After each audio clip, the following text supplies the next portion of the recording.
Good morning. चलो fighters, ready? आले, वा वा वा. गुड मॉर्निंग अन्विता बेटा, गुड मॉर्निंग. चला, इंग्रजी आणि मराठी व्याकरण यांचा बेसिक पार्ट तुमचा काल 2 लेक्चर झाले ना, आणि शनिवारचे 3 लेक्चर झाले बघा, बरोबर आहे? यस. आता आपण 3 दिवस मॅथ्स रिजनिंगचा बेसिक पार्ट जो आपण कंटिन्यू केला होता त्याला पुढे कंटिन्यू करूयात. Yes, okay. चलो, भक्ती बेटा good morning, Anvita good morning. चला, आता याच्यामध्ये सर्व आले का बघा अगोदर. यस. आता हे संख्यांची ओळख जी आहे ना बाळांनो, या संख्यांच्या ओळखीमध्ये आपल्याला काही संख्या ज्या आहेत त्या आपल्याला आपल्या सिलेबसमध्ये नाही आहेत, परंतु ज्या आहेत जसं स्क्वेअर नंबर्स आहे, क्यूब नंबर्स आहे, ट्रँग्युलर नंबर आहे पुढे, है ना. स्क्वेअर नंबरलाच काय म्हणतो आपण, रेक्टँग्युलर नंबर म्हणतात. कधी कधी त्याला चौकोनी संख्या म्हणायचं, घन संख्या, वर्ग संख्या, त्रिकोणी संख्या, आणि अलीकडे आलो थोडंसं तर मूळ संख्या, समूळ संख्या, जोडमूळ संख्या, संयुक्त संख्या, नॅचरल म्हणजे नैसर्गिक संख्या, पूर्ण संख्या, पूर्णांक संख्या, असा आपल्याला हा एवढा मोठा पार्ट आहे. राईट? यस. चला, good morning. Good morning Rudra, good morning. झालं का बेटा? सर्वांचं आले का? हा, नोटबुक केलंय सर्वांनी? नोटबुक करायचं बरं व्यवस्थित. अरे आपल्या यांना माहीतच नाहीये, विद्यार्थ्यांना माहीतच नाहीये की लेक्चर चालू झालेत म्हणून. आपण जेव्हा कॉल येतो ना तेव्हा कळतं की ह्यांचं काय, यांना काही माहीतच नाही. त्याच्यामुळे जुने जे विद्यार्थी असतील ना त्यांना थोडंसं इन्फॉर्म करा. आणि महत्वाचं काय बाळांनो, आपल्याला डिसेंबर महिन्यामध्ये आपला सिलेबस संपला पाहिजे बरं. त्याच्यासाठी आपल्याला वेळ वाया घालायचा नाही बिलकुल. बघा काय, डिसेंबर महिन्यात आपला सिलेबस संपला, करेक्ट डिसेंबरच्या मध्यामध्ये 15 तारखेपर्यंत सिलेबस संपायला पाहिजे आपला. आणि त्याच्यानंतर 2 महिने जे पुढचे असतात ना बाळांनो, 2 महिने, आता बघूत परीक्षेची डेट नेमकी एक्झॅक्ट काय येते आपली, त्याच्यानुसार हे करूत. तर 2 महिने आपलं रिव्हिजन व्हायला पाहिजे आणि इथे प्रॅक्टिस व्हायला पाहिजे. राईट? आपण ऑनलाईन पद्धतीनं आपले जवळपास 70 ते 75 पेपर आपण सॉल्व्ह करून घेणार आहे ऑनलाईन पद्धतीनं, आणि त्याची PDF तुम्हाला मिळेल, म्हणजे तुम्हाला नंतर घरी पण सॉल्व्ह करता येईल. ओके, चला, आलं लक्षात? Yes, okay. त्यांना सांगा बाळांनो, सर्वांना सांगा. आणि दुसरी महत्वाची गोष्ट काय, ह्याचं जे आपल्या व्हिडिओची लिंक असते आपल्या ग्रुपवर येते, इयत्ता 4थीच्या ग्रुपवर येते, 5वीची असेल 5वीच्या ग्रुपवर येते. मग ती व्हिडिओची लिंक असेल ना, ती लिंक तुम्ही शेअर करायची बाळांनो, म्हणजे त्यांना आपोआप कळतं की बाबा क्लास चालू झालेला आहे. आणि जो नंबर आहे तो नंबर तुम्हाला बघा दिसतंय, 90 21 10 10 29, आणि दुसरा 70 70 09 09 47. ओके, चला, झालं हे? यस. आता आपल्याला 4थीची तयारी करताना बघा, इयत्ता 4थीची तयारी करताना आपल्याला पुढे हाच सिलेबस कंटिन्यू आहे बाळांनो. फक्त काय, एक एक स्टेप एक्स्ट्रा वाढत जाते किंवा एक चॅप्टर नवीन काहीतरी येतो, पण बेस सिलेबस हाच आहे. 4थीचाच सिलेबस तुमच्या 5वीच्या नवोदयला बेस म्हणून आहे, त्याच्यावर आधारित मग पुढे आहे. 6वी 7वी असेल, 8वी NMMS असेल, या सगळ्यांना बेस आपलाच आहे बाळांनो. मला सांगा, आपण काय शिकलो? नैसर्गिक संख्या, बरोबर आहे. आता हा नैसर्गिक संख्या 5वीला आहे, 6वीला आहे, NMMS ला आहे, है ना. कुठल्याही वर्गात जा, तुम्हाला हा नैसर्गिक संख्या सिलेबस दिलेला आहे, बरोबर आहे. यस. मग हा जो तुमचा सिलेबस मधला पॉइंट आहे, तर हा सगळीकडेच आहे. मग इथंच तयारी करायची, म्हणजे इयत्ता 4थीची तयारी करत असताना आपण ऑलरेडी 5वी नवोदयची तयारी करत चालतोय बघा. आपोआप तुमची नवोदयची तयारी होते, कारण हाच पॉइंट तिकडे आहे. Yes, okay. म्हणून आपल्याला काय करायचं, इथं एकदम व्यवस्थित जे कन्सेप्ट आपल्याला जमत नाही ते पूर्ण कन्सेप्ट क्लिअर झाल्याशिवाय पुढे जायचं नाही. ओके, चला, आलं लक्षात? तुमच्या मित्रांना सांगा, जी ग्रुपवर ही लिंक येते ती लिंक पण शेअर करा, सर्वांना कळवा बाळांनो. आता झालं ना? ओके. आता आपण काय करूत बघा, मागचा जो पार्ट आपण स्टडी केला होता त्याला 1-2 मिनिटं रिव्हिजन करूत आणि मगच पुढे जाऊत, कारण आपला या आठवड्यामधला हा पहिलं लेक्चर आहे, बरोबर आहे ना. आता याच्यात काय पहा, नवीन कोणी विद्यार्थी असतील तर त्यांनी काय करायचं, ज्ञानरत्न स्कॉलरशिप अकॅडमी हे ॲप डाउनलोड करायला लावायचं बाळा ना. कुठलं? ज्ञानरत्न स्कॉलरशिप अकॅडमी हे ॲप डाउनलोड करायला लावायचं, आणि मग त्याच्यामध्ये तुम्हाला जो हवा आहे कोर्स, त्या कोर्समध्ये तुम्ही जाऊ शकता. ठीक आहे, ओके. आता सगळ्यात पहिले मी फास्ट रिव्हिजन करतो बाळांनो. नवीन जे विद्यार्थी असतील त्यांनी मागचा व्हिडिओ बघणं गरजेचं आहे बरं बाळांनो. का? कारण मागच्या व्हिडिओमध्ये मी सगळं व्यवस्थित डिटेल घेतलं. आता थोडंसं फास्ट घेत जाऊ तर रिव्हिजन. पहिल्यांदा आपण संख्यांच्या ओळखीमध्ये पहिला जो प्रकार होता त्याचं नाव काय होतं बाळांनो? नैसर्गिक संख्या, ज्याला आपण म्हणतो नॅचरल नंबर्स. काय म्हणतो? Natural numbers. राईट. नैसर्गिक संख्या, नॅचरल नंबर, त्याला काय म्हणतो आपण? नैसर्गिक संख्या, नॅचरल नंबर. कोणाला म्हणायचो बरं? मी तुम्हाला उदाहरण पण दिलं होतं, आठवतं का? मामाच्या गावाला गेलो, आंबे खाल्ले, मामानं आंबे दिले, उदाहरण दिलं तर. यस. मग पहा आता काय असतंय. तर ज्या संख्यांचा वापर आपल्या दररोजच्या जीवनामध्ये होतो, कशासाठी? मोजण्यासाठी, त्यांना म्हणतो आपण नैसर्गिक संख्या किंवा मोज संख्या, काउंटिंग नंबर्स किंवा नॅचरल नंबर्स. आले. मग उदाहरण काय दिलं होतं की बाबा शून्याचा वापर दररोजच्या जीवनात होतो का? नाही होत म्हणले. -1, -2, -3 यांचा वापर होतो का? नाही म्हणले. मग कोणाचा वापर होतो? फक्त धनसंख्यांचा, फक्त पॉझिटिव्ह नंबर्सचाच तुम्हाला वापर होतो. कसा वापर होतो? मग उदाहरण सांगितलं है ना. मामाच्या गावाला गेले आणि मामाच्या घरी भरपूर आंबे आहेत. मग तुम्ही मामाला काय म्हटले? की मामाला म्हटले मला काय दे? 3-4 आंबे दे. बरोबर आहे. 3-4 आंबे दे. मामा गेला आणि लगेच तुम्हाला 3-4 आंबे काढून दिले. बरोबर आहे. दुसऱ्या दिवशी तुम्ही गेले मामाला म्हटले मला 0 आंबे दे. मामा देईन का? नाही देणार. देईल का? नाही देणार. बर. पुन्हा गेले आणि काय म्हटले? मला -2, -3, -4 आंबे दे. मामा देईन का हो तुम्हाला? नाही देणार. का? मायनस कुठं आंबे असतात का मामा म्हणेन? 0 कुठं आंबे असतात का असा मामा म्हणेन. बरोबर आहे. म्हणजे याचा अर्थ शून्याचा आणि या ऋण संख्यांचा, निगेटिव्ह नंबरचा तुम्ही वापर केला का डेली लाईफमध्ये? नाही. मग त्यांना म्हणायचं का? नाही. मग कुणाला म्हणायचं? तर फक्त पॉझिटिव्ह इंटिजर्स, धनसंख्या, ह्यांना म्हणायचं. काय म्हणायचं? तर नैसर्गिक संख्या म्हणायचं. आता हे आपण ऑलरेडी घेतलंय बरं. मग नैसर्गिक संख्या थोडक्यात काय लिहून दिलं मी तुम्हाला? नैसर्गिक. आता मागचे जे 3 लेक्चर आहेत बाळांनो, त्या 3-4 लेक्चरचा सारांश तुम्हाला सांगणार आहे. म्हणजे जे आपण शिकलो ना मागे ते तुम्हाला सांगणार आहे. हा पहा, नैसर्गिक संख्या. या नैसर्गिक संख्या, नॅचरल नंबर. आता ह्या नॅचरल नंबरचं इक्वल टू आपण काय लिहिलं होतं? सर्व धनसंख्या. सर्व काय? धनसंख्या. All positive integers, all positive numbers असं म्हणायचो आपण. याला म्हणतो थोडक्यात नैसर्गिक संख्या. म्हणजे काय? तर फक्त धनसंख्या. ओके. यस. आता याच्यानंतर आपण म्हटलं की बाबा नैसर्गिक संख्येमध्ये 0 येतो का? नाही येत. ऋण संख्या येतात का? नाही येत. म्हणजे निगेटिव्ह इंटिजर येतात का? नाही येत. मग येतंय तर काय येतंय? तर हे सर्व धनसंख्या येतात. बरोबर आहे. मग आता कुठून सुरू होत आहे? तर 1, 2, 3 असं आपण बघितलं होतं. Up to infinite. Up to काय? इन्फायनाईट. मग तुम्हाला काय म्हटलं होतं मी? की नैसर्गिक संख्यांची सुरुवात कुठून होते? 1 पासून. सर्वात लहान नैसर्गिक संख्या कोणती? तर 1 म्हणायचं. मग ही झाली तुमची सर्वात लहान नैसर्गिक संख्या. बर. मग आता सुरुवात 1 पासून होते. मग शेवट केव्हा होत असेल? तर बघा बरं.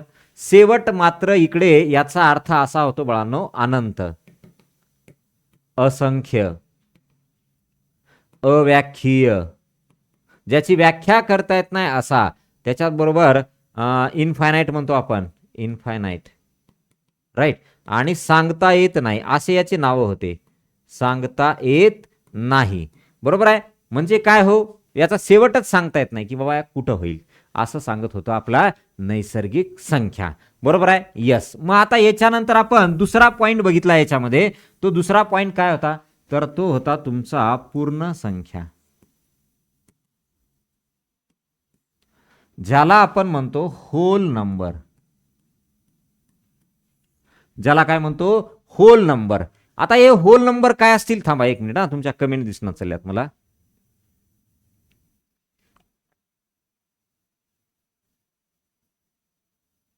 एकच मिनिट. हा यस. ओके. चला, सर्वांचं म्हणणं आहे डन डन डन. चला, होल नंबर, पूर्ण संख्या. आता याच्यात पूर्ण नंबर आहे, पूर्ण शब्द आहे बघा. होल आहे म्हणजे काय? याच्यात धन, ऋण, सगळ्या निगेटिव्ह, पॉझिटिव्ह, झिरो सगळंच येईल का हो? नाही येणार. तर पूर्ण संख्या म्हणजे त्या संख्या की बाबा 0 आणि सर्व धनसंख्या, पॉझिटिव्ह नंबर्स आणि 0 यांच्या एकत्रित समूहाला आपण काय म्हणतो? तर पूर्ण संख्या म्हणतो, है ना.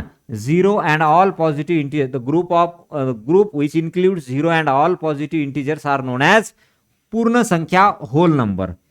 पूर्ण संख्या. राईट. काय? पूर्ण संख्या होल नंबर्स. यस, मग पूर्ण संख्या इक्वल टू काय म्हणायचं? 0 म्हणजे शून्य. शून्य प्लस दुसरं काय म्हणणार?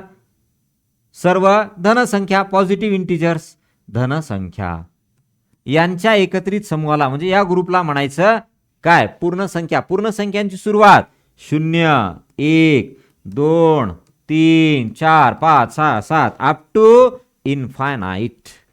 अप टू इन्फायनाईट अशा अनंत आहेत. काय आहेत? अशा अनंत आहेत.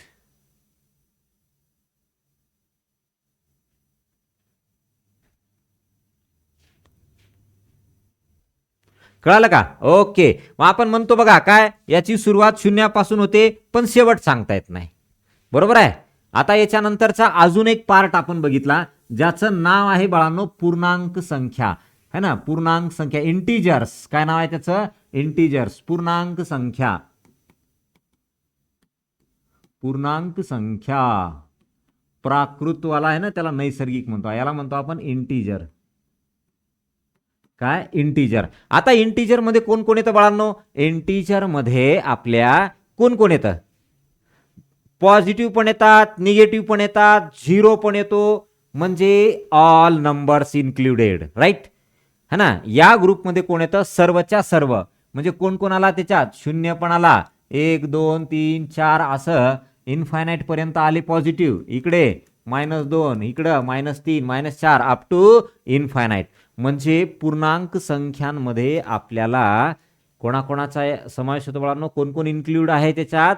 तर झिरो पण आहे, पॉझिटिव्ह पण आहे, निगेटिव्ह पण आहे. मग आपण इथं थोडक्यात काय लिहू शकतो बघा बरं, shortly. How to write it shortly? पूर्ण संख्या. राईट, पूर्ण संख्या इक्वल टू, चला काय म्हणणार? तर 0 हा तर येणारच, धन प्लस ऋण. Right, okay. मग आपण याला काय म्हणतो? 0 पॉझिटिव्ह नंबर्स, निगेटिव्ह नंबर्स यांना म्हणतो आपण इंटिजर्स. Right, integers. हे असं बाळांनो, ठीक आहे? ओके. मग आता बघा, याची ना सुरुवात सांगता येते ना शेवट. तुम्हाला काहीच लिहायचं नाही बाळांनो, आपण ऑलरेडी लिहिलंय. मागच्या लेक्चरमध्ये ऑलरेडी आपण लिहिलेलं आहे, त्याच्यामुळे इथे तुम्हाला काहीही लिहायचं नाही. Yes, okay. ऑलरेडी आपण सर्व लिहिलेलं आहे.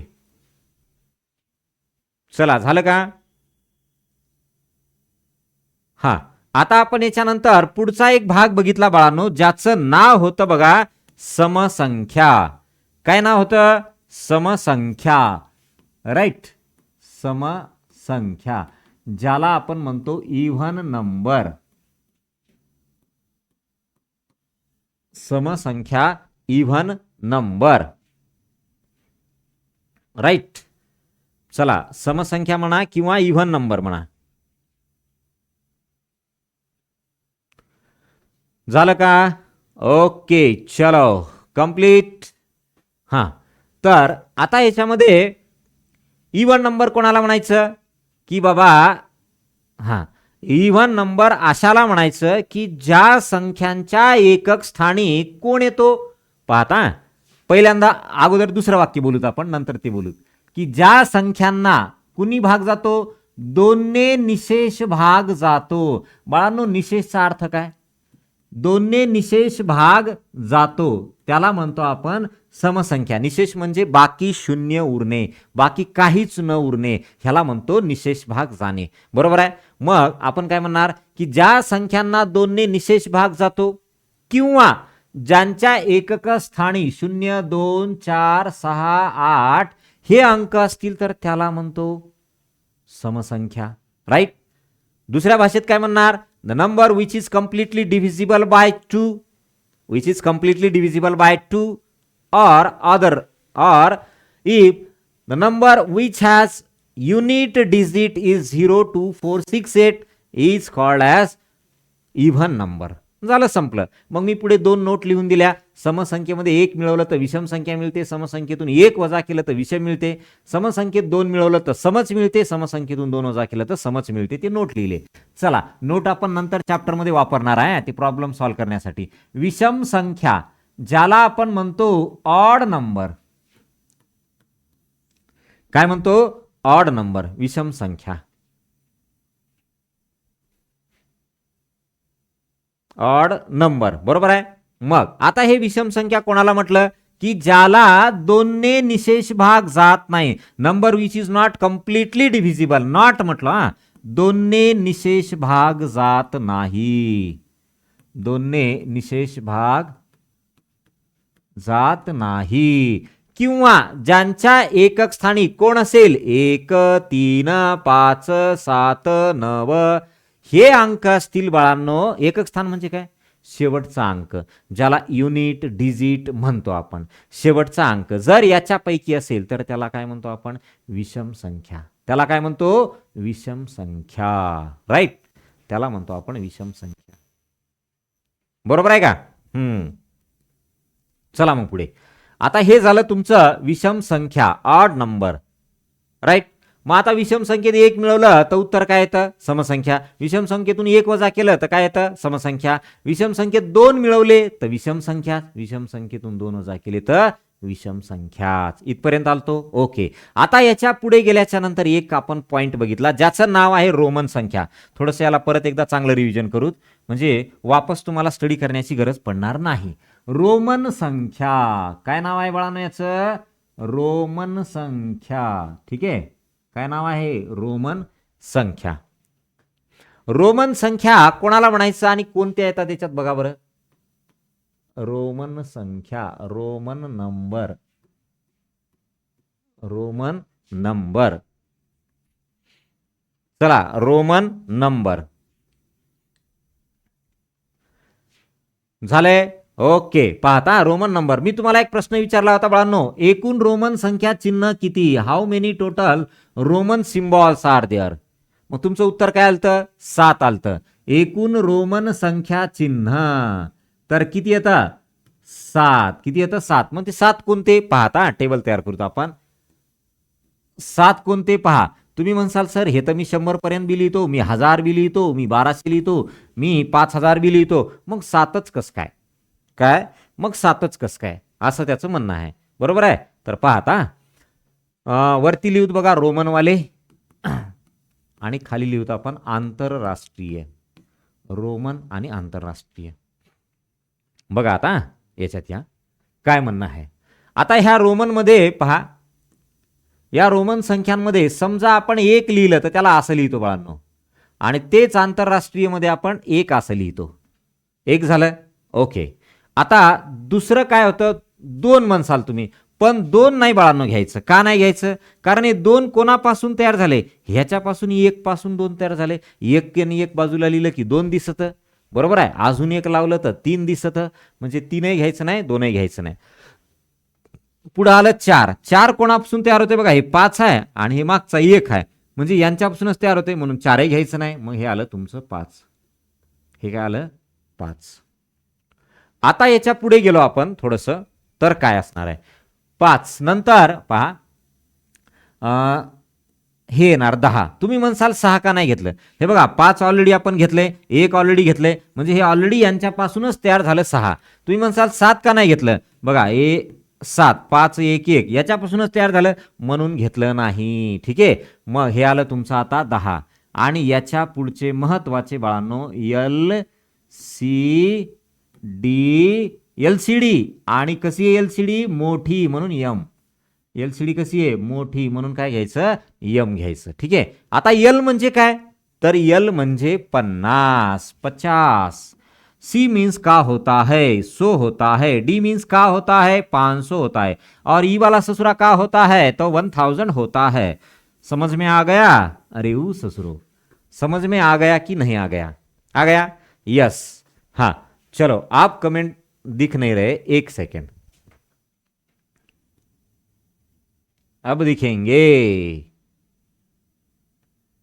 1 मिनट, किधर गए कमेंट? हाँ, सर हे झालेलं आहे, आपण रिव्हिजन करतोय.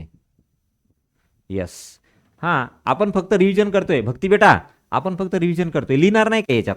बर, मग आता तुम्हाला रोमन संख्येमध्ये मी काही पॉईंट सांगितले. पहिला पॉईंट काय सांगितला होता? पहिला पॉईंट असा सांगितला होता की कुठलंही समजा रोमन संख्या चिन्ह असेल, रोमन सिम्बॉल असेल, तर तो तुम्हाला जास्तीत जास्त किती वेळा लिहिता येतो? 3 वेळा लिहिता येतो. मग असे जास्तीत जास्त 3 वेळा लिहिता येणारे सिम्बॉल कुठले होते? 1 होता, 10 होता, सी होता आणि हा यम होता. हे बाकीचे तुम्हाला 1 पेक्षा जास्त वेळा लिहिता येत नाहीत, पण हे मात्र तुम्हाला मॅक्झिमम 3 टाइम्स लिहिता येतात. Max 3 times. हे काय करता येतात? जास्तीत जास्त तुम्हाला 3 वेळा लिहिता येतात. हे 4च लोक. याच्या व्यतिरिक्त आपल्याला एकही सिम्बॉल ना 2 वेळा लिहिता येतो ना 4 वेळा. जसं की समजा तुम्ही म्हटले मला यल यल 2दा लिहिता येते का? नाही लिहिता येत. यल एकदाच लिहिता येते. तुम्ही म्हणले डी, मला हा डी डी डी लिहिता येते का? नाही लिहिता येत. हा बी लिहिता येत नाही, हा पण लिहिता येत नाही. राईट.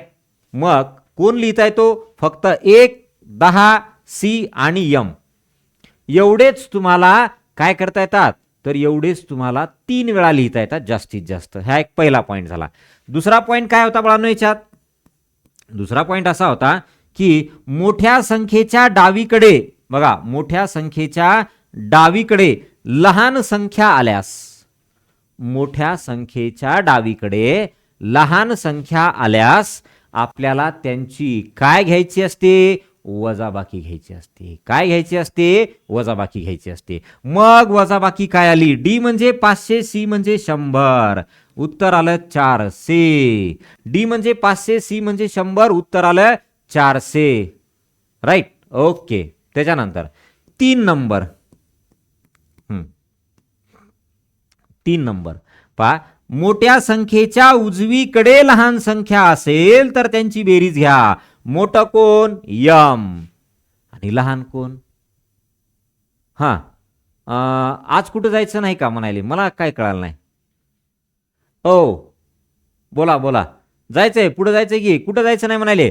यम म्हणजे काय? 1000. आणि यल म्हणजे काय? 50. 1050. बर, तिसरा पॉइंट झाला.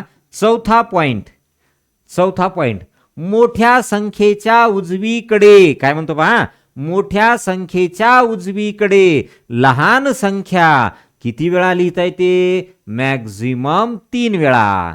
मोठ्या संख्येच्या उजवीकडे चला पाहता, मी काय काय म्हटलं हे लिहिले. जर मोठ्या संख्येच्या डावीकडे असेल तर काय लिहिता येतं? वजाबाकी. मोठ्या संख्येच्या उजवीकडे असेल तर काय लिहिता येतं? बेरीज करतात त्यांची. मग आता विचारलं मी, समजा C1 आहे आणि मोठ्या संख्येच्या उजवीकडे लहान संख्या तुम्हाला जास्तीत जास्त 3च वेळा लिहिता येते. जास्तीत जास्त 3च वेळा लिहिता येते. बरोबर आहे. मग जास्तीत जास्त 3 वेळा लिहिता येत आहे आणि पुढे लिहिल्यामुळे काय करायचं? बैरीज करायची. काय करायचं? बैरीज केली का? बैरीज. बरोबर आहे. यस. हा, त्याच्यानंतर 5 नंबर. समजा पाहता, मोठ्या संख्येच्या डावीकडे लहान संख्या असेल तर ती तुम्हाला फक्त एकदाच लिहिता येते. कितनी बार लिखोगे? एक ही बार लिखोगे. और आगे है तो कितनी बार लिखोगे? 3 बार लिखोगे. ज्यादा से ज्यादा 3 बार. लेकिन अगर पीछे है तो एक ही बार लिखेंगे. ठीक आहे. मग एकच वेळा लिहिता येते. डी म्हणजे 500 आणि हे म्हणजे 10. पण वजा बाकी करा. 490 आले. काय नाही? 490 आले. का आले हो? 490 आले. बरोबर आहे का? 490. राईट. तर हे झाला तुमचा 5वा पॉइंट. काय झाला? 5वा पॉइंट. आता याच्यानंतर एक महत्वाचा पॉइंट सांगितला होता तुम्हाला, पण काही आता सध्या कामाचा नाही, होता जुन्या काळी. विचारलं कोणी तर बा, हा मग तुला रोमन संख्या येतं का असं विचारलं कोणी, हा येतं म्हणतो आपण, मग त्यांना हळूच म्हणणार, सांग बरं झिरोला रोमन मध्ये कसं लिहितात? काय? झिरोला रोमन मध्ये कसं लिहितात असं विचारलं तर मग मी तुम्हाला काय सांगितलं, झिरो साठी रोमन मध्ये, शून्यासाठी रोमन मध्ये एन कॅपिटल असं अक्षर लिहित होते. आता लिहिता का? नाही. लिहित होते, आता लिहिता का? नाही. मग हे यन लिहायचे बघा, आणि या यनचं म्हणणं होतं नल. नलचा अर्थ होतो काहीही नाही, काहीही नाही. नल म्हणजे काय? काहीही नाही. नल म्हणजे काहीही नाही. कळालं का? यस. तर हे अशा पद्धतीचं. ओके. आता हा सगळा पार्ट झाल्याच्या नंतर मी तुम्हाला एक शेवटचं विचारलं होतं. काय विचारलं होतं? की समजा जर यांच्या डोक्यावर बार लिहिलेलं असेल, कोणाच्या? यांच्या डोक्यावर जर बार लिहिलेलं असेल तर काय करायचं? ह्याच्यानंतर मग आपल्याला थोडंसं अजून एक मूळ संख्या बघायचं, मग डायरेक्ट पुढे जायचं. यल बार, सी बार, इथं एक्स बार, यम बार, डी बार. चला, यांच्या किमती काय असतात ते सांगा. अरे बारचा अर्थ काय होतो सांग भक्ती बेटा. या बारचा अर्थ काय होतो? डोक्यावर जर बार लिहिला असेल तर याचा अर्थ असा होतो की बाबा याची किंमत 1000 पटीनं वाढती. म्हणजे काय हो? त्याला गुणाकारात 1000 घ्या. त्याला काय? गुणाकारात 1000 घ्या. यल म्हणजे काय? 50. बार म्हणजे काय? तर त्याला गुणाकारात 1000 घ्या. Multiply by 1000. Here C, C means 100 and multiply with 1000. त्याला घ्यायचं 1000 गुणाकारात. राइट. यस. चलो फिर अगला वाला. एक्स बार, एक्स मीन्स 10 और ई का डोके पे का है? बार है. तो ई ससुरा का लिखेंगे? ई लिखेंगे हम 1000, गुना में लिखेंगे 1000. राइट. अब ई का देखो, यम बार, यम मीन्स 1000 और बार का मतलब होता है 1000. सो बार का मतलब 1000. राइट. यस. चलो अगला. डी मीन्स होता है 500. 500 को करो गुना 1000. ई बन गया डी बार. कळालं? यस. ओके. चलो. हा अन्विता बेटा बरोबर आहे. चला, क्लिअर झालं.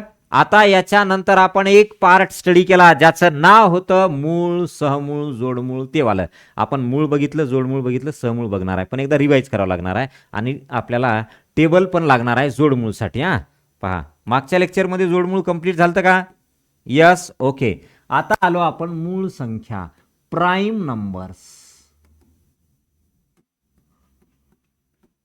पहिल्या लेक्चरला थोडंसं रिव्हिजन करायला वेळ लागेल बाळांनो, कारण आपला आठवड्यातला हा पहिला लेक्चर असतील ना. मग काल 2 सरांचे झाले ना, मग आता आपलं लेक्चर, आता 3 दिवस आपलं कंटिन्यू लेक्चर असेल. चलो कंप्लीट हुई गवा. ओके. आता हे मूळ संख्या, प्राईम नंबर काय असतं? तर ज्या संख्यांना इतर कोणत्याच संख्येने भाग जात नाही, फक्त त्याच संख्येने आणि 1ने भाग जातो, त्याला म्हणायचं मूळ संख्या, प्राईम नंबर्स. बरोबर आहे. उदाहरण मी काय घेतलं बरं, 1च्या बाबतीत काय बोललो होतो? 1 ही तुमची मुळे नाही, प्राईम नाही. बरं, दुसरं एक वाक्य सांगतो, थोडंसं थांबा. काय म्हटलं मी? की ज्या संख्यांना इतर कोणत्याच संख्येने भाग जात नाही, फक्त त्याच संख्येने आणि 1ने भाग जातो. मग एखाद्या संख्येला त्याच संख्येने आणि 1ने भाग जातो म्हणजे दोघांनीच भाग चाललाय. मग त्या संख्येचे अवयव झाले 2, त्या संख्येचे डिव्हिजर झाले 2, त्या संख्येचे फॅक्टर झाले 2. म्हणजे ज्या संख्यांचे फॅक्टर 2 असतील किंवा ज्या संख्यांचे डिव्हिजर 2 असतील त्यांना म्हणायचं मूळ संख्या. जास्तीत जास्त 2 अवयव असणाऱ्या संख्यांना म्हणायचं मूळ संख्या. कळालं? Yes. The number which has only 2 divisors are known as prime numbers. Right. मग आता पहा, एक तर तुमचा प्राईम पण नाही आणि कंपोजिट पण नाही.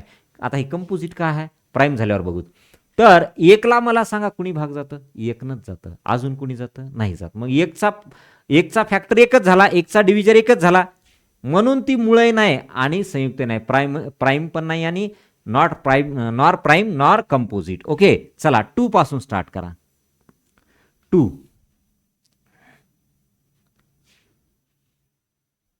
2 पासून स्टार्ट करा.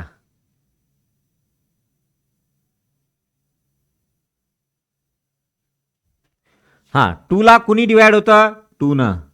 टूला कुणी डिवाइड होतं 1 न, टूला 2 न आणि टूला 1 न या दोघांनी डिवाइड होतं यस. मग टूला 2 न डिवाइड होतं, टूला 1 न डिवाइड होतं, याचा अर्थ 2 चे फॅक्टर 2च झाले. मग ही झाली तुमची प्राईम, ही झाली तुमची मूळ संख्या. बर दुसरं 3, ह्याला 3 न आणि 1 नच डिवाइड होतं, मग ही पण झाली प्राईम. बर 4 ला बघा 2 नी होतं, 4 न होतं, 1 न होतं, एवढ्यांनी डिवाइड होतं. मग याचे तर फॅक्टर किती झाले बघा ना, 1 2 3 झाले. स्वतः ती संख्या आणि 1 याच्या व्यतिरिक्त अजून कोणत्या तरी संख्येनं भाग जातो, म्हणून ती प्राईम नाही, म्हणून ती मूळ संख्या नाही. ठीक आहे, अशा आपण मूळ संख्या स्टडी केल्या. मग आता आपण याच्यात काय म्हटलं पुढे, की बाबा 1 ते 100 पर्यंत एकूण मूळ संख्या किती, तर त्या आहेत टोटल तुमच्या 25. 1 ते 100 पर्यंतच्या किती मूळ संख्या येतात, 25 आहेत, बरोबर आहे. आणि त्यांची बेरीज काय म्हटलं मी, 1060 आहे. त्यांची बेरीज काय, 1060 आहे. बेरीज 1060 आहे, बेरीज 1060 आहे.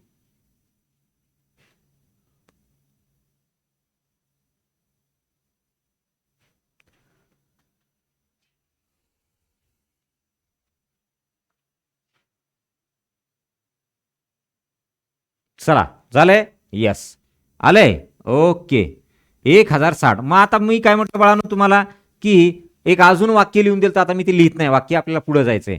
तर ते वाक्य असं होतं की तुम्हाला 1 ते 100 पर्यंतच्या मूळ संख्यांची अंकांची आदलाबदल केली तर पुन्हा किती मूळ संख्या होतील, तर 9 निघलं होतं. यस, तो एक पॉईंट महत्वाचा. सर्वात लहान मूळ संख्या 2. 2 ही एकमेव अशी सममूळ संख्या आहे, इव्हन प्राईम नंबर आहे. Only one even prime number is 2. म्हणजे जगातली कोणती संख्या घेतली सम, तर ती प्राईम नंबर बिलकुल असणार नाही, फक्त 2 सोडून. 2 ही एकमेव प्राईम नंबर आहे, राईट. ओके चला, मग याच्यानंतर आलो आपण जोडमूळकडे. याच्यानंतर काय आलो, जोडमूळ संख्या, राईट. जोडमूळ संख्या. आता जोडमूळ संख्यांना म्हणतो आपण ट्विन प्राईम. काय म्हणतो, ट्विन प्राईम. जोडमूळ संख्यांना म्हणतो आपण ट्विन प्राईम. जोडमूळ संख्यांना म्हणायचं ट्विन प्राईम, राईट. आता जोडमूळ संख्या म्हणजे कोणत्या, ज्या दोन मूळ संख्यांच्या दरम्यान 2चा फरक असतो त्यांना म्हणायचं जोडमूळ संख्या. ओके पहा, मग आता मी डायरेक्ट लिहितो. पहिले 2 आणि 3 याच्यात तुम्हाला 2चा फरक आहे का, नाहीये, म्हणजे ही जोडमूळ होणार नाही. पुढे बर 3 आणि 5, 3 आणि 5 2चा फरक आहे की नाही, आहे, मग ही जोडमूळ झाली, बरोबर आहे ना. ओके 5 आणि 7 2चा फरक आहे का, आहे, जोडमूळ झाली. पुढे 7 आणि 11 नाही, 11 आणि 13 आहे, 11 13 जोडमूळ संख्या आहेत, दोन मूळ संख्या येतात त्याच्यात 2चा फरक आहे म्हणजे जोडमूळ झाली. यस, अजून पुढे समजा आपण म्हटलं 17 19 जोडमूळ झाली. आता 19 आणि पुढे 23 नाही आहे, 29 31 जोडमूळ झाली का, जोडमूळ झाली. परत पुढे चला, 41 43 जोडमूळ झाली. बघा 2चा फरक आहे बरं, आणि दोन्ही काय पाहिजे, मूळ संख्या पाहिजे. अजून पुढे हे नाहीये, 43 47 नाहीये. पुढे 53 59 नाही, 59 61 जोडमूळ झाली. 71 73 जोडमूळ झाली. झाल्या, संपल्या. 1 ते 100 पर्यंत एवढ्याच जोडमूळ संख्या आहेत. काय, 1 ते 100 पर्यंत एवढ्याच जोडमूळ संख्या आहेत, कळालं. 17 19 लिहिलं बाळांनो मी. एवढ्या जोडमूळ संख्या आहेत, बरोबर आहे. यस, मग आता इथे एक नोट लिहायचे बाळांनो. कालच्या ह्याच्यात लिहिलं का नाही बघा, मला काय आठवणा चाललंय, पण एक इथं नोट लिहा. नोट काय पहा, थांबा पेन आपण दुसरा घेऊ, दिसतंय का बघा हा पेन.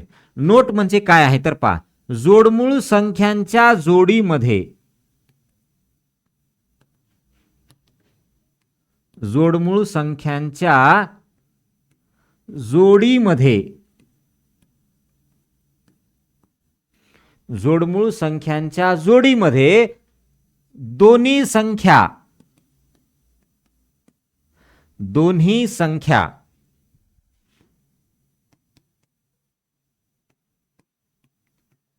ह्या दोन्ही संख्या ह्या, एकच मिनिट, मूळ संख्या असणे आवश्यक असते. म्हणजे काय बाळांनो, in a twin prime both the numbers are required compulsory prime. Both numbers are prime, it is compulsory, है ना. in a twin prime it is compulsory to both numbers are prime, right. Okay, चलो complete. Yes, हा आपण बघितला होता कुठला, last वाला part, ज्याचं नाव होतं जोडमूळ संख्या. बरोबर आहे. यस, आता बाळांनो याच्या नंतर जायचं आपल्याला सहमूळ संख्या. चला, काय सहमूळ संख्या, ज्याला म्हणतो आपण को प्राईम. हे बाळांनो थोडंसं एकदम हळूवार शिकूत आहे, कारण हा फारच महत्वाचा आहे आणि एकदम अंडरस्टँडिंगला थोडंसं कॉम्प्लिकेटेड वाटतो का, कारण बुकमध्ये याच्यात आहे ना प्रॉपर पद्धतीने याचं विश्लेषण दिलेलं नाही आहे आपल्याला. त्याचं एक्सप्लेनेशन देताना आहे ना असं व्यवस्थित दिलेलं नाही, व्यवस्थित दिलेलं नाही ते. चला मग आता याच्यामध्ये काय आहे नेमकं पाहत आहे. या इकडे सहमूळ संख्या,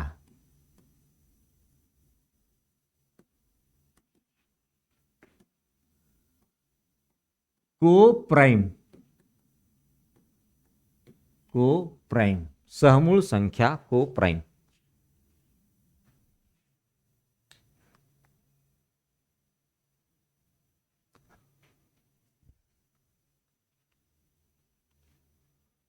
हां, झालंय.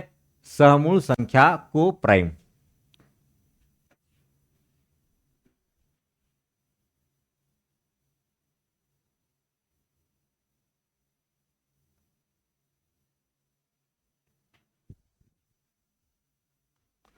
बरोबर आहे. ओके, चला आता बाळांनो याच्यामध्ये तुम्हाला काय म्हटलं मी, एक शब्द तुम्हाला माहित पाहिजे, डिव्हिजर किंवा फॅक्टर, ज्याला आपण म्हणतो अवयव.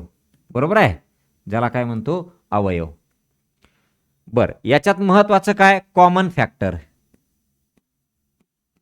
आणि ज्याला म्हणतो आपण सामायिक अवयव. सामायिक म्हणजे कॉमन बाळांनो, सामायिक अवयव. आता थोडंसं लक्ष द्या, आपण इथून पुढे घेणार होतो मागच्या लेक्चरमध्ये, है ना, इथपर्यंत आलो होतो. आता हे शब्द काय बघा, कॉमन फॅक्टर किंवा सामायिक अवयव. एक संख्या घेतो मी, 21 घेतलं आणि 9 घेतलं, ठीक आहे. हां, आता बाळांनो मला सांगा, या 9ला कुणी भाग जातो, 3 न जातो, 9 न जातो आणि 1 न जातो. बरोबर आहे. 21ला कुणी जातो बघा,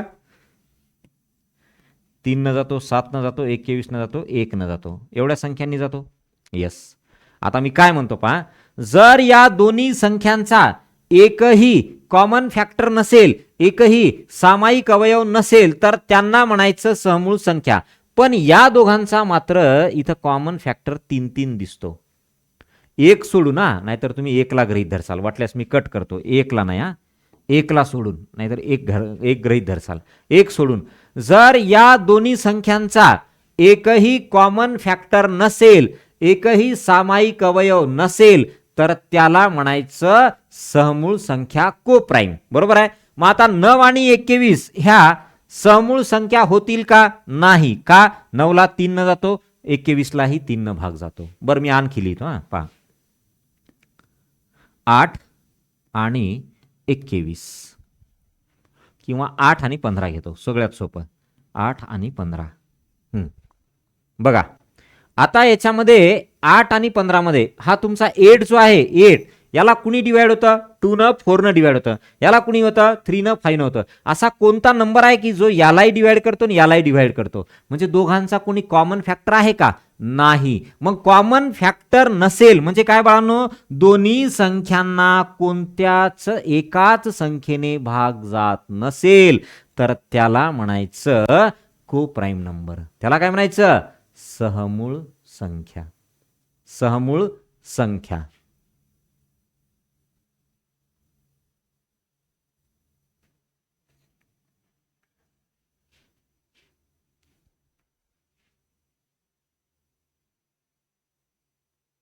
समूळ संख्या. कळालं. ओके, मग आता मी असंच ठेवतो हे आणि ते एक वाक्य लिहितो. पहा आता वाक्य काय आहे, तर ज्या दोन संख्यांचा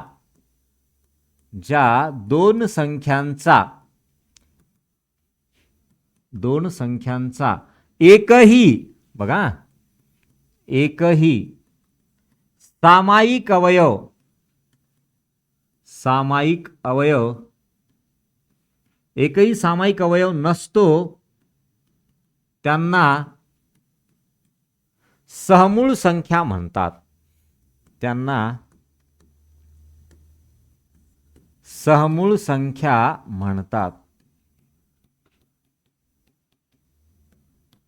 त्यांना सहमूळ संख्या म्हणतात.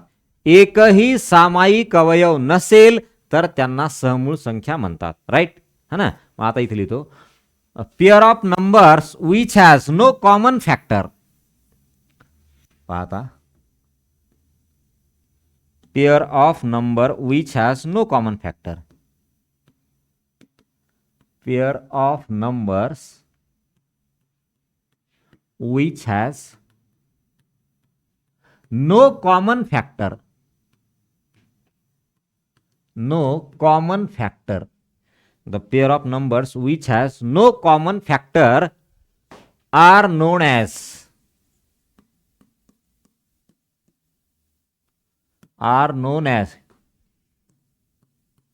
co-prime numbers. कळालं आता तुम्हाला?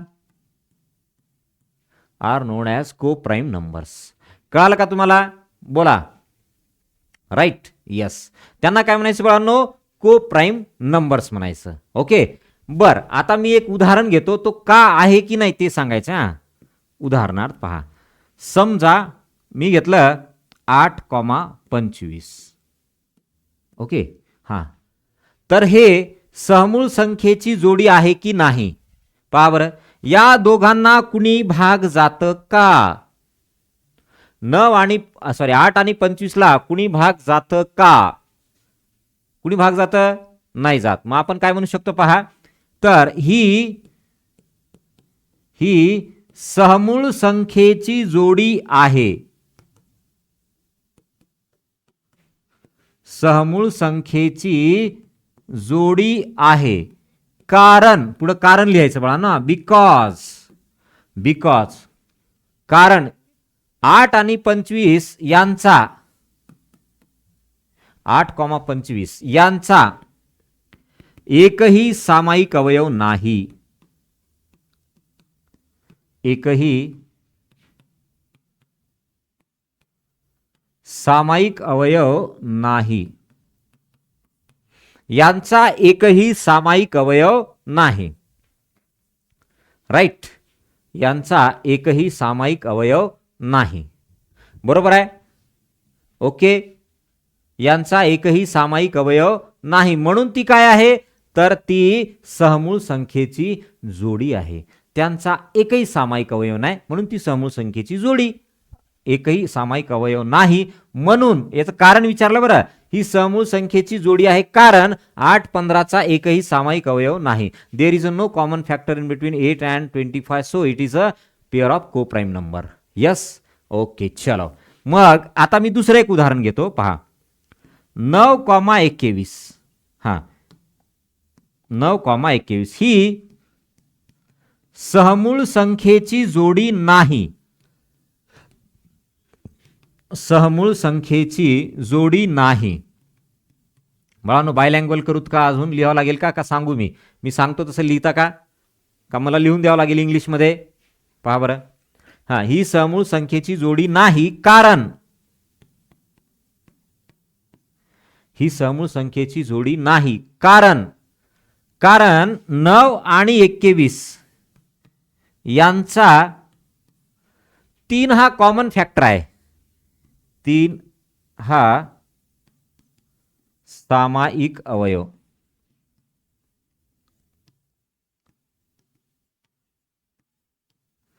सामायिक अवयव आहे. 3 हा सामायिक अवयव आहे, म्हणून ती काय नाही आहे? म्हणून ती सहमूळ संख्येची जोडी नाही. म्हणून ती सहमूळ संख्येची जोडी नाही. राईट, म्हणून ती सहमूळ संख्येची जोडी नाही.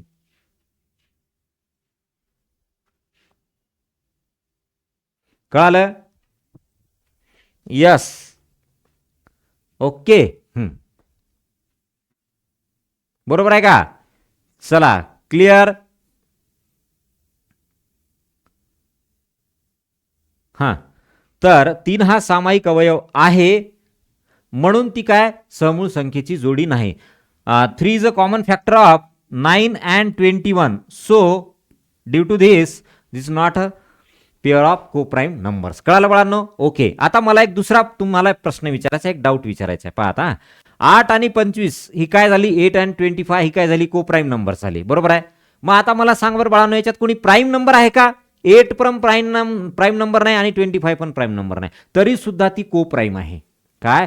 तरी सुद्धा ती कोप्राईम आहे. मग याच्यावर असं म्हणता येईल का बाळांनो, जसं मागच्या याला म्हणलं होतं की मूळ संख्यांमध्ये दोन्ही संख्या काय पाहिजे, दोन्हीही संख्या ह्या मूळ संख्या पाहिजे. पण इथं तुमच्या काही गरजेचं आहे का?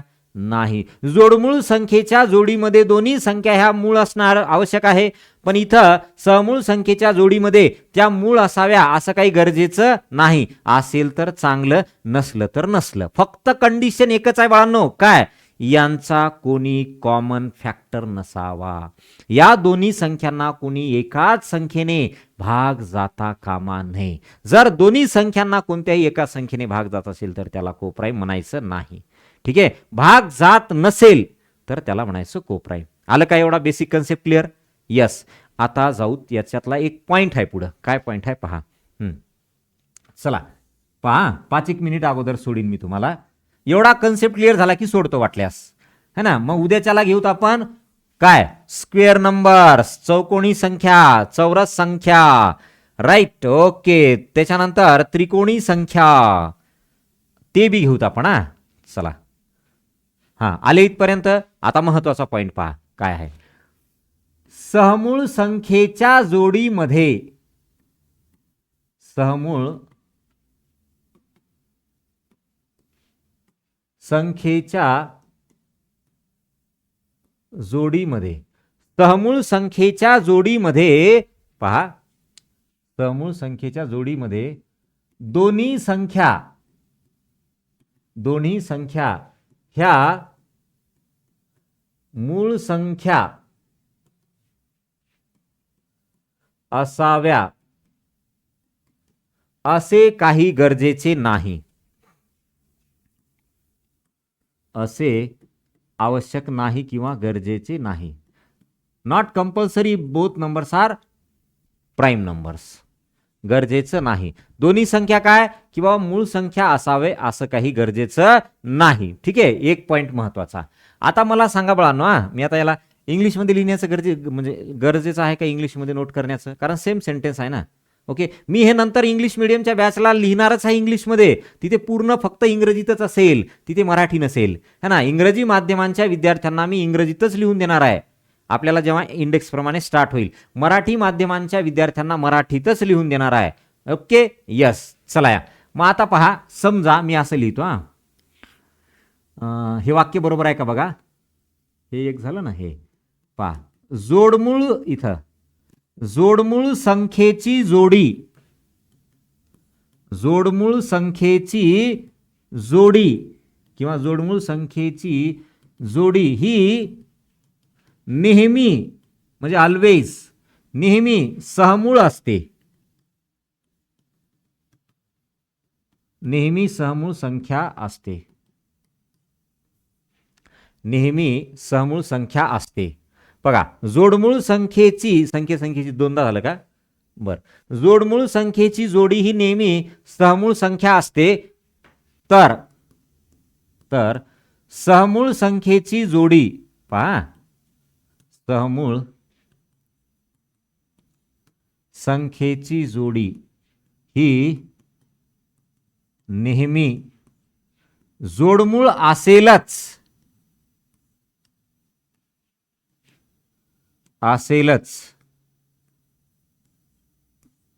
जोडमूळ असेलच असे सांगता येत नाही.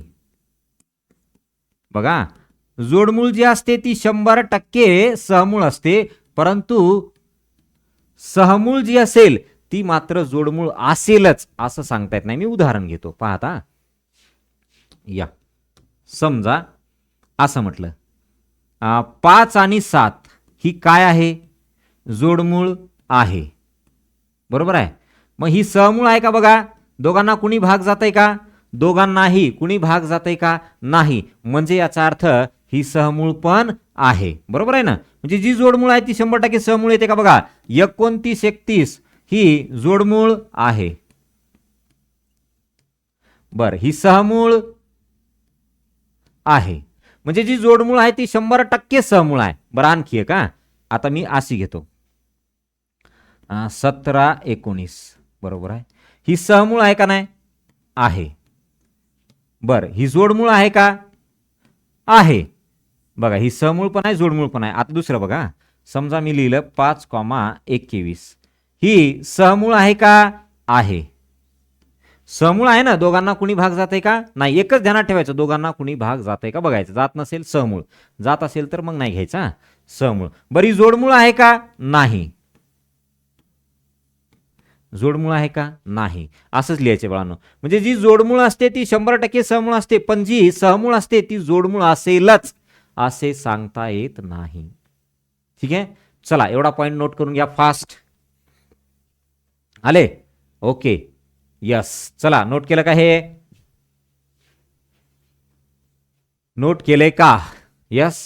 Twin prime number is always co prime, but co prime number is not always prime number. We can't say it is always twin prime, असं आपल्याला म्हणता येईल त्याच्यात. ओके, चला, झालं का हे, यस. ओके. आता बाळांनो, याच्यामध्ये तुम्हाला थोडंसं प्रॉपर पद्धतीनं स्टडी करायचं आहे बघा आपल्याला. म्हणजे आपल्याला काय करायचं, मी सुरुवातीलाही तुम्हाला सांगितलं की आपल्याला डिसेंबर पर्यंत सिलेबस कंप्लीट झाला पाहिजे बाळांनो. डिसेंबर पर्यंत सिलेबस कंप्लीट, 15 डिसेंबर पर्यंत सिलेबस आपला कंप्लीट झाला पाहिजे. आणि उरलेले 2 महिने आपण कन्सिडर करू, परीक्षा फेब्रुवारीमध्ये होते त्याच्यानुसार डिसाईड करू पुढं.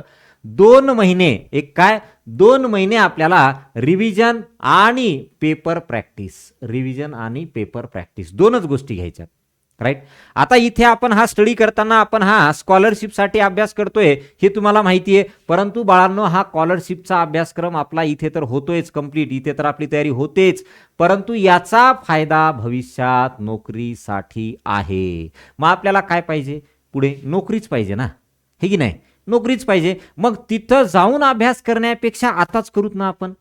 बघा बरं, 4थी 5वी, ए बा 4थी 5वी 6वी 7वी इथपर्यंत तुम्हाला मॅथ्स, रिझनिंग, इंग्लिश, मराठी हे तर विषय तुमचे परफेक्ट होत आहेतच होत आहे. राईट, बरोबर आहे ना, हे तर विषय तुमचे परफेक्ट होत आहेत. परंतु जेव्हा तुम्ही 8वीला जाल तर NMMS नावाची परीक्षा आहे बाळांनो. तिथे यांच्यासोबत जनरल स्टडी म्हणजे काय, इतिहास, भूगोल, राज्यघटना, विज्ञान याचा अभ्यास करावा लागतो. आणि तो अभ्यासक्रम जशास तसा स्पर्धा परीक्षेत आहे. बरं, तुम्हाला मी आता मागच्या पोरांना बोललो, हे जे UPSC म्हणता ना, मला कलेक्टर व्हायचंय, मला तहसीलदार व्हायचंय, मला PSI व्हायचंय, हे जे म्हणता ना तुम्ही, तर या परीक्षेची तयारी करणारे पोरं, विद्यार्थी काय वाचत असतील तुम्हाला माहिती आहे? 4थी 5वीचे पुस्तकं वाचतात, NCERTचे. कोणाचे? 4थी 5वीचे. 4थी 5वीचे NCERTचे बुक ते वाचताय. कळालं का तुम्हाला? मग आपल्याला आता अभ्यासक्रमात जे आहे ते तिथं जाऊन वाचतात बघा, मोठे मोठे होतात असे. पण कोणाचं 25 वर्ष, कोणाचं 30 वर्ष वय आहे आणि तिथं जाऊन तुमचे पुस्तकं वाचतात. मग आपण आताच अभ्यास करतोय की नाही त्याचा, हा मग चांगला करायचा. ओके, म्हणून पहिल्या लेक्चर पासून प्रेझेंट राहायचं. आणि तुमचे जेवढे मित्र असतील त्या सर्वांना सांगायचं, बाळांनो पहिल्या लेक्चर पासून प्रेझेंट राहा. आता आपला ऍक्च्युअल सिलेबस स्टार्ट झालेला आहे. उन्हाळ्याच्या सुट्ट्यांमध्ये म्हणजे शाळा सुरू होईपर्यंत असा सगळा बेसिक कन्सेप्ट क्लिअर झाला पाहिजे आणि परफेक्ट एक युनिट तयार झालं पाहिजे आपलं पहिलं. राईट, म्हणजे राहिलेल्या कालावधीमध्ये आपल्याला उरलेले युनिट घ्यायचे, म्हणजे प्रॅक्टिस जास्त होईल. संडेचा आता आपला सिलेबस स्टार्ट झालाय, आता पॉईंट झालेत. संडेचा पेपर द्यायचा बाळांनो, याच्यावरती काही मी सोडवण्यासाठी प्रॅक्टिस सीट देईन, त्या प्रॅक्टिस सीट सोडवायच्या. हे सगळा अभ्यासक्रम असा कंप्लीट करत जायचं. आणि जो कन्सेप्ट तुम्हाला जमत नाही तो डाऊट सेशनमध्ये विचारायचा. ओके, मग तो डाऊट क्लिअर करूत आपण. आलं लक्षात? मग हे काय करायचं, जेवढे मित्र आहेत त्यांना सांगायचं, ग्रुपवर आलेल्या लिंक ज्या आहेत त्या तुम्ही इतर ग्रुपला शेअर करायच्या. ओके, त्यांना सांगायचं सिलेबस सुरू झालाय बेसिक पासून, ह्याच्यानंतर बेसिक पुन्हा घेतलं जाणार नाही. बेसिकचे व्हिडिओ तुम्हाला पाहायला मिळतील, परंतु लाईव्ह मध्ये बेसिक पुन्हा होणार नाही, हे ऑलरेडी झालेलं आहे. आणि नंबर कुठला आहे तर 9021101029, 9021101029, आणि दुसरा काय 7070090947. आलं लक्षात? तर हे 2 नंबर आहेत, हे नंबर पण त्यांना सांगा. आणि महत्वाचं, ग्रुपवर आलेली जी लिंक आहे बाळांनो, मग ती लेक्चरची लिंक असेल, युट्यूबची, व्हॉट्सअपची लिंक असेल आणि ॲपची लिंक असेल, त्या सर्वांना त्याच्यामध्ये ॲड करायचं आणि त्यांना सांगायचे ज्ञानरत्न स्कॉलरशिप अकॅडमी हे ॲप डाउनलोड करायचं. ओके, आलं लक्षात? Yes, okay. पूर्ण तमाम महाराष्ट्रामधल्या विद्यार्थ्यांपर्यंत बाळांनो आपल्याला पोहोचायचे. आणि पुढच्या वर्षी येणाऱ्या रिझल्टमध्ये फक्त ज्ञानरत्न स्कॉलरशिप अकॅडमी अशी झळकली पाहिजे. आता बाळांनो इथे 272 मार्क पडले तर त्यांचे आपण बॅनर लावतोय. आपल्याला 272 नाही घ्यायचे, आपल्याला मार्क आउट ऑफच घ्यायचेत, ओके. आणि लईच जर कोणाला वाटलं तर एक 2-4 मार्काचा हे होईल, परंतु आउट ऑफ मार्क्स आलेच पाहिजे. यस, अशा पद्धतीनं तयारी करायची. चला मग थांबू तिथे. Okay, have a nice day बेटा. चलो, thank you fighters, thank you. Okay.